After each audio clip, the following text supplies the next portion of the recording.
One of the most remarkable features of the current crisis in both the church and society is the virtual collapse of fatherhood. The fact that when it's encountered, it's so often aggressively attacked, mocked, and belittled. When it's encountered. Fatherhood is not valued by our society at large, nor by many elements in the church, whether we're speaking of parishes, dioceses, or congregations. It wasn't always this way. For example, from ancient times, and I think right up till 1983 in the new code, I think that's when it changed, if a priest were made pastor of a parish, he was there for life. The bishop could ask him to move, but he was free to refuse and couldn't be removed without Rome getting involved. Because the permanent pastor wasn't going anywhere, because he was going to be buried there with his people, he had a vested interest in their holiness, a vested interest in addressing the pastoral problems of his people. And he couldn't just tell himself, well, I only have 6 years in this parish, the next guy is going to have to solve the problems. Just take one example. A parish, this is not a local parish, but in a local parish it has geographic boundaries. Within that boundaries, everything belongs to the pastor.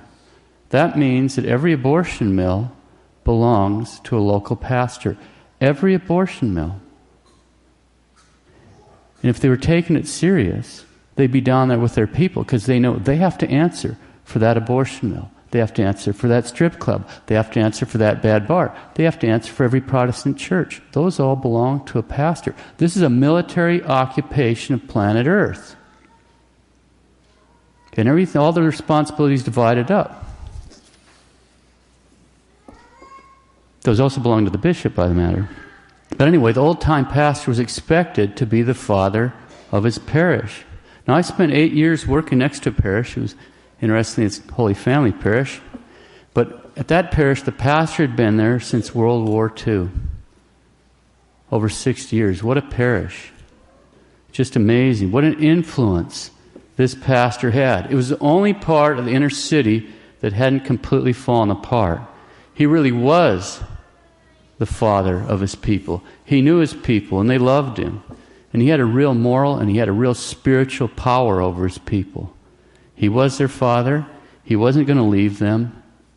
They knew that and they were secure in that. He was their father. He was their father. It's another ancient tradition of the church that's been renewed. Fatherhood isn't valued by our society at large either. But it wasn't always this way. Today on the Feast of the Holy Family, we'll take some time today considering typical features of the family before this modern disaster, and then we'll compare that with the modern situation in all too many homes with a more particular focus on fathers. With the usual edit, cutting, and pasting, we'll rely principally on a really good work written in the late 80s by James B. Stenson. It's called Successful Fathers. James B. Stenson, Successful Fathers. It's a great little booklet. James Stenson. What follows is a composite description of a typical family in the Western world. That is to say, the U.S., Canada, Australia, Europe, much of Latin America. Up until the early years of the 20th century, certainly in many parts of the Western world, it would have gone much later than that, but up to the early years of the 20th century, this would have been typical. Number one, the home was essentially a small business, a place of work. Father and mother worked together as senior partners in an ongoing business enterprise, whether farming, craftsmanship, trade, or some other livelihood. The house was filled with tools and work implements, and the children constantly saw their parents at work, each in different but complementary responsibilities. Number two, the children played a low-level but necessary part in this enterprise. Naturally, the smallest children spent most of their time playing. The older children, however, did work that was needed around the house, chopping wood, drawing water, hauling materials, preparing meals from scratch, and the like. This work, being necessary, involved responsibility and therefore conveyed a sense of self-worth.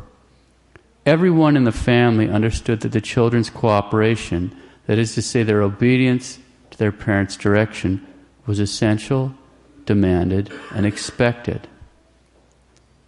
Number 3. As children grew, they would take on increased levels of responsibility.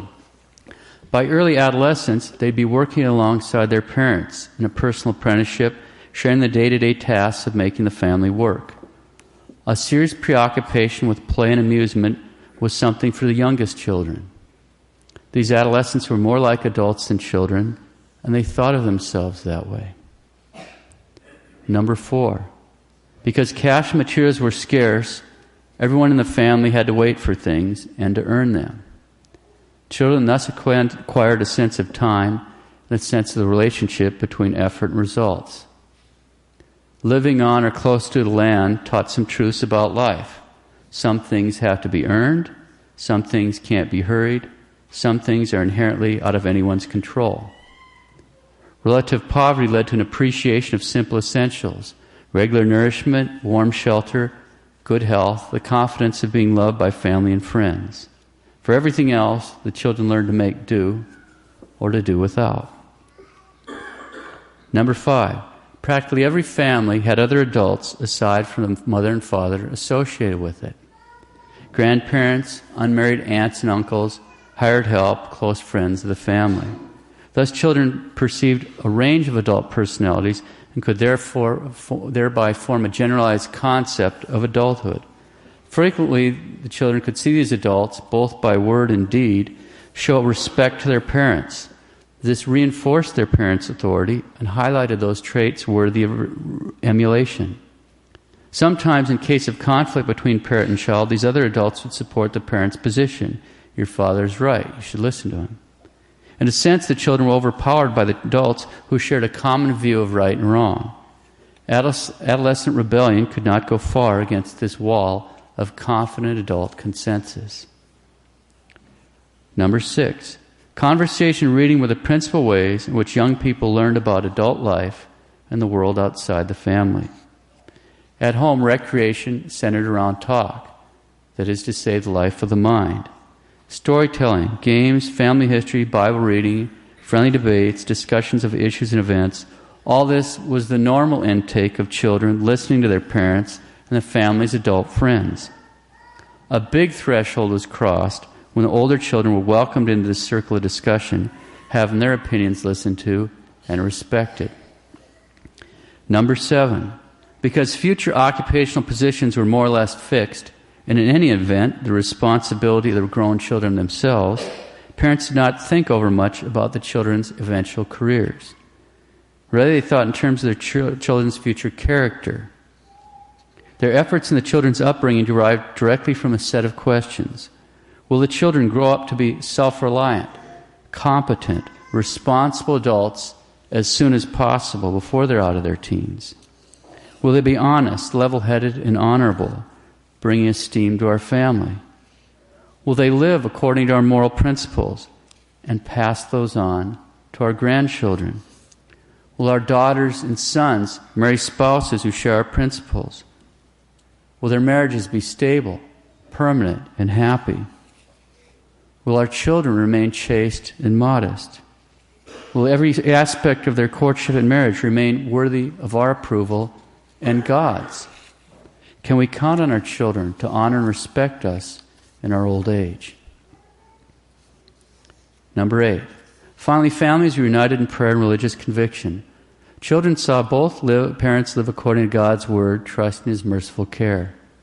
Since so much of life was perilous and essentially out of control, through sickness, accident, drought, famine, war, the whole family was conscious of their dependence on God. Prayer was important, necessary, habitual. It added spiritual strength to people who were strong already. Okay, so that's a summary of the typical family in the Western world up to perhaps a century ago. James Stenson. A multitude of powerful changes in family life over the past decades have seriously affected the formative, character-building relationship between parents and children. The traditional role of father has been especially hard hit. In the span of 2 full generations, since he's writing in the 80s, we're now in the 3rd generation, Two broad social developments have drastically altered family life. First is the unprecedented level of prosperity enjoyed by the middle class. It's no exaggeration to say our standard of living has greatly exceeded the wildest ambitions of material success that our forebears dreamed about at the turn of the last century. In a real sense, we have all become very rich. Now, that parenthetical remark, if the young people here, if you think that's exaggeration, that we've all become very rich, we'll just consider one thing that I'm sure all of you haven't thought much about and take for granted, and that is that you all have shoes. And they probably all fit. I bet good money there's older people here that didn't have shoes when they were little, and I know for a fact there's plenty of older people here that didn't have shoes that fit. Probably not even until they were adults. We're very rich. The second social development that has drastically altered family life is the rise of mass electronic communication. It's introduced powerful images, ideas, values, and authority figures into the life of the family. And he's writing before the internet. It may be said that the natural relationship between parents and children has been complicated by the presence of strangers within the home. Entertainers, athletes, TV stars, news announcers, advertisers, and a host of other personalities. So the two social developments that have drastically affected family life are the great rise in prosperity and material well-being and the development of electronic mass media.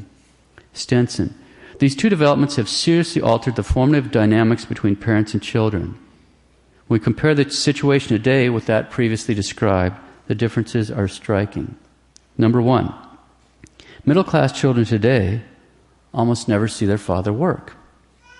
Dad leaves the house in the morning, arrives tired at night, often quite late.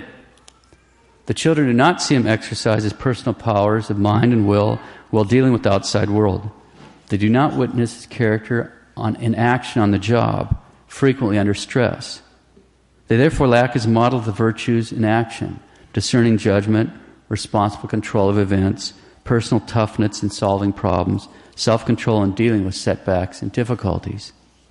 When they do see Dad around the house, they generally see him at leisure, when his virtues, so to speak, are on idle.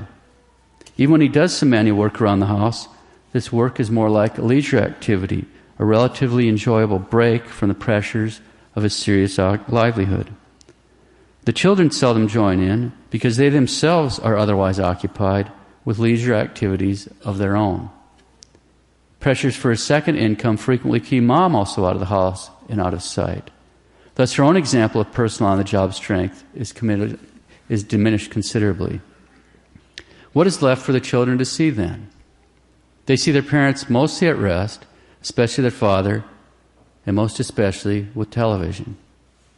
Unfortunately, serious strengths of character do not normally shine forth in leisurely amusements. And they never shine forth at all in front of the glowing tube. In a lot of homes, a huge percentage of homes, the television really takes the place of the family altar. Even in homes with a family altar, the television frequently has pride of place. For those with eyes to see, that means something. It certainly means something to the children. Stenson. Number two, the home itself has become a place of play rather than work. Whereas formerly tool and work implements about in the home and toys and playthings were scarce, today the situation is reversed. Tools are tucked out of sight while playthings are everywhere. Televisions, DVDs, computers, stereos, electronic games, boxes of toys, etc., etc. Oftentimes books are scarce. These leisure devices, combined with soft furniture and efficient heating and cooling systems, make the modern home an exceedingly comfortable place. For the parents, this leisure is a welcome and necessary change of pace.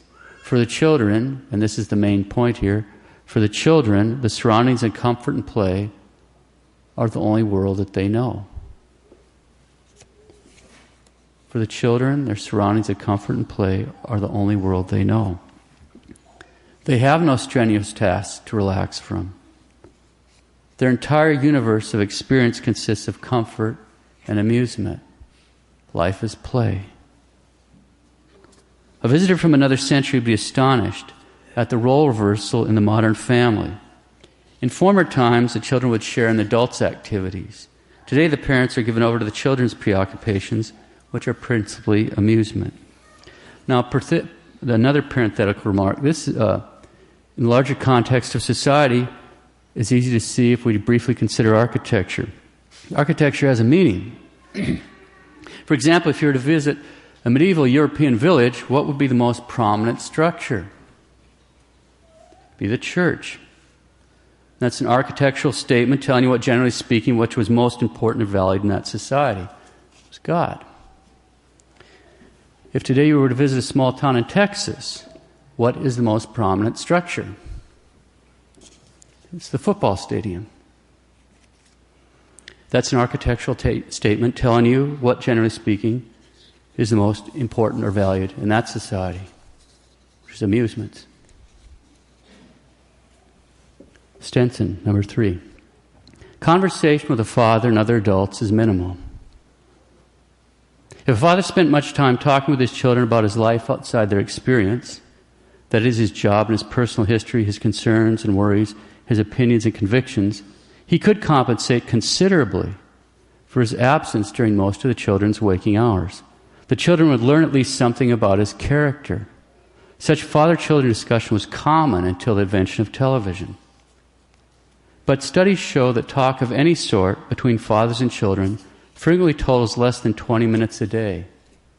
Really serious conversations by which children learn about dad's life and character are extremely rare.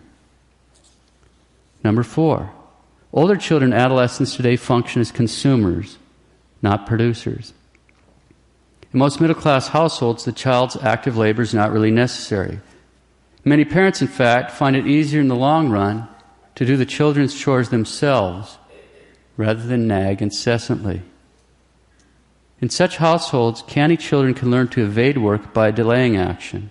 Sooner or later, the parents will give up and let the kids get on with their own business, which is amusement. The lifetime habits of amusement, which in former ages dropped off sharply at puberty, now continue more or less intact until the early 20s or even later. Lifetime habits of amusement, which formerly dropped off sharply at puberty, now continue more or less intact until the 20s or even later. If one outlook on life is formed largely through personal experience, we should not be surprised at the relentless pleasure-seeking of so many young people. A substantial number of our young adults arrive at their 20s. Now remember, he's writing in the 80s. A substantial number of our young adults arrive in their 20s with almost no experience of productive, satisfying work. Instead, most of their experience is centered on leisure activity, play, and entertainment. Small wonder they come to equate happiness with amusement. Number 5. Adult society outside the family also fails to make responsible demands of older children and adolescents. We can safely make at least one generalization. Compared with their counterparts in the middle 50s and earlier, today's high school students do not work as hard or learn as much about adult-level standards of professional performance. Though the very brightest students in top-track courses still receive a reasonably rigorous intellectual challenge, most of the rest do not receive anything resembling an introduction to adult responsibility. Well, that's putting it lightly. That was written in the 80s. Just think some of the lovely things the children are being exposed to in the schools in this post-Clinton era. So one of my friends, he's the father of 7 homeschooled kids, says, we often told our Catholic friends that if your kids aren't getting a Catholic education, they're getting a pagan education. Thank the good Lord for homeschooling. There's very few true moral private schools that still exist. Number 6, television and other entertainment media become the principal means by which children form concepts of adult life. The rise of television as authority figure, diminishing or even replacing that of parents and other adults, has been one of the most subtle and significant social changes of the last few decades. I'd add sinister. It is natural for children and adolescents to imitate, most unconsciously, adults who serve as models of personal strength and accomplishment. For centuries, It was the father who filled this role. But today's children seldom witness their father displaying his character strengths outside the home. Moreover, the children almost never see other adults show respect towards dad. And finally, since TV watching has practically eliminated serious conversation between dad and his children, whereby the children could learn of dad and his strengths at least secondhand, the children are left with a weak overall picture of their father's character. Dad appears as a relatively weak individual, friendly, likable, leisure-oriented, somewhat dull, but not really deserving of high respect. Every home with a much-used television presents children with an array of authoritative adult figures, musicians, dramatic actors and actresses, talk show hosts, comedians, and miscellaneous celebrities. Studies have documented how these figures come to be accepted in the home, especially the children, as intimate family acquaintances. The key point is this: these people radiate a power, or at least an illusion of power, that overshadows, as it were, the children's perception of their father's strength of character. The entertainers seem to possess in superabundance those qualities that older children and adolescents long for. They appear confident, self-assured, supremely competent, socially and financially successful, popular and respected, sophisticated, brimming with unrestrained energy. They are thus, in effect, rivals for the children's attention and emulation. Though they comprise an infinitesimal percentage of our population, popular entertainers exercise a direct effect on the way young people talk, think, dress, and behave. An extraordinary percentage of adolescent conversation deals with the doings and perceived characters of singers, comedians, and other television personalities that, I might add, you wouldn't let in your house. Young people seldom talk seriously about any profession other than entertainment. When they do discuss other lines of work, law, medicine, law enforcement, business, etc., their concepts reflect largely what they've seen dramatized on television. Small wonder that such a sizable proportion of young people display bewilderment, apprehension, and lack of realistic self-confidence when they reach full adulthood in their 20s or later. Since childhood, their images of adult life have been literally illusions. And their father unwittingly has done little to anchor them in reality. His own life has not given counterweight to the television's influence. Indeed, he has often been a quietly devoted part of the TV audience. Not much strength or effective direction can emanate from an armchair. 7. Finally, the practice of religion is seldom a significant part of family life. Throughout history, periods of great prosperity have always seen a rapid decline in religious belief and practice. Wealth gives us the illusion that we have life under control. Well, not to worry, I guess the problem of great prosperity is probably going to be addressed in a rather drastic fashion. Among other things, our prosperity has meant significantly less prayer. A large percentage of our children hardly ever experience prayer in their lives at home. They almost never see their father pray. For very young children, the sight of their father praying is important to their lifelong concept of God. If even dad shows his affection and respect to God, then God must be all-powerful indeed. He must be a father himself, loving, protective, all-knowing, capable of doing everything. As children grow older, their father's attitude towards God has deeper, more subtle effects. By his attitudes and actions, the father says, in effect, this is the correct way by which we adults comport ourselves in the world, whether we feel like it or not. This is the way we please God, our Father, and live honorably among other men and women. Religious conviction is one of the greatest strengths in a person's life. It firms up judgment, purpose, confidence, self-control. The children are looking for these things, eager for them. If they see this preeminent strength in their father, they are likely to adopt it themselves. But if it's missing, they will find other values elsewhere. Surrounded by allurements of the materialistic culture, they can swiftly adopt the rationalized life outlook of modern materialism. Men are just clever animals, life ends with death, morality is merely a social convention, religion is a sham, life's purpose is the pursuit of pleasure and money and power. In short, as children approach young adulthood, they face an existential choice: religious faith or materialistic faith. That choice seems to depend enormously on the religious leadership of their father. There's certainly a lot here to ponder and pray about, for married couples to talk about. On another occasion, we'll consider some practical approaches to the current challenges. I'll close today with one last thought on fatherhood. It's from a homeschooling father, a thought. Quote, "The Christian life is warfare. Traditional Catholic homeschoolers are on the front lines, whether they realize it or not. Thus, if they don't realize it, they will not be sufficiently armed, and they will and are being taken out.